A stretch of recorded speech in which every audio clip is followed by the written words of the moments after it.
இந்த ஆலய வரலாற்றை பார்ப்பதற்கு முன் புதிதாக வரும் நபர்கள் சப்ஸ்கிரைப் செய்து அருகில் உள்ள பெல் பட்டனை அழுத்தவும்.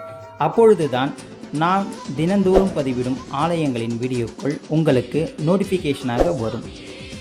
பிடித்திருந்தால் லைக் பண்ணவும் மற்றும் ஷேர் செய்யவும். வாருங்கள் இந்த ஆலயத்தின் மகிமையை பார்க்கலாம். தெய்வங்களை உணரும் ஆன்மீக பயணத்தில் இன்று நாம் தரிசிக்க போகும் ஆலயம் பாண்டிச்சேரியில் அமைந்துள்ள கௌசிக பாலசுப்பிரமணியர் திருக்கோவில்.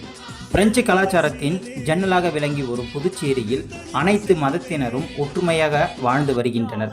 அந்த வகையில் முஸ்லிம் ஒருவர் கட்டிய முருகப்பெருமான் திருக்கோவில் புதுச்சேரி மக்களின் உள்ளம் கவர்ந்த கோயிலாக திகழ்கிறது.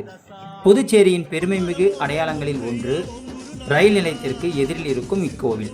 இஸ்லாமிய குடும்பத்தில் பிறந்தவர் முகமது கவுஸ். மதங்களை பற்றிய எந்த புரிதலும் ஏற்பட்டிருக்காத குழந்தை பருவத்திலேயே அவருக்கு முருக கடவுள் மீது ஒருவித ஈர்ப்பு ஏற்பட்டது.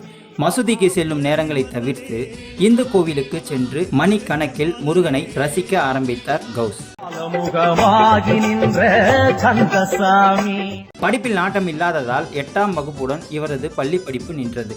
தனது இடுப்பில் இருந்த தங்க அரைஞான் கயிற்றை விற்று வள்ளி தெய்வானையுடன் முருகன் காட்சி தரும் செப்பு சிலையை வாங்கி வழிபட தொடங்கினார். ஒவ்வொரு வருடமும் புதுச்சேரி கடற்கரையில் நடக்கும் மாசி மக திருவிழாவின் போது முருகனின் சிலைக்கு அலங்காரங்கள் செய்து தனது தோளில் சுமந்து சென்று புனித நீராட்டு செய்வது இவருடைய வழக்கம். மேலும் கௌசின் முருகர் சிலையை பாய் முருகர் என்று புதுச்சேரி மக்கள் அழைக்க ஆரம்பித்து விட்டனர். இதனால் முருக கடவுளுக்கென்று தனியாக ஒரு கோவிலை கட்ட வேண்டும் என்ற அவரது ஆசை வாழ்நாள் லட்சியமாக மாறிப்போனது.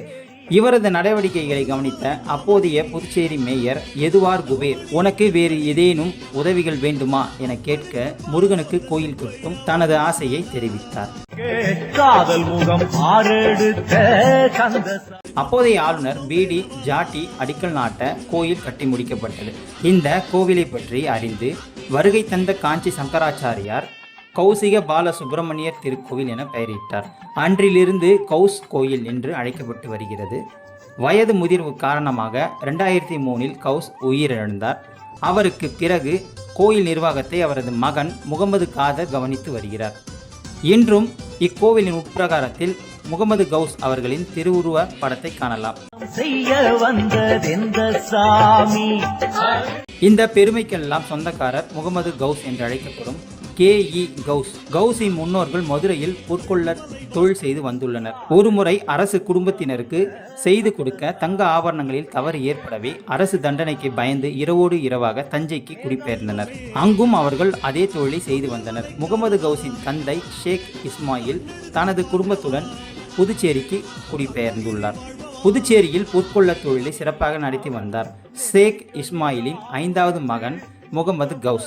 1940ஆம் ஆண்டு மே மாதம் 27ஆம் தேதி பிறந்த இவர் பிறப்பால் முஸ்லிமாக இருந்தாலும் சிறு வயதிலேயே முருகன் மீது பற்று வைத்திருந்தார் என்பது அவரது குடும்பத்தார் கூறும் வரலாறு.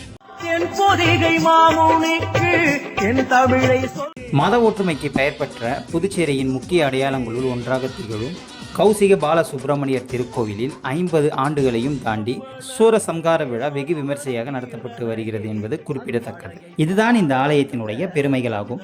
இந்த ஆலயத்தின் வரலாறு உங்களுக்கு பிடிக்கும் என்று நான் நம்புகிறேன். மறக்காமல் சப்ஸ்கிரைப் செய்யவும். மீண்டும் அடுத்த பதிவில் நான் உங்களை சந்திக்கின்றேன். நன்றி, வணக்கம்.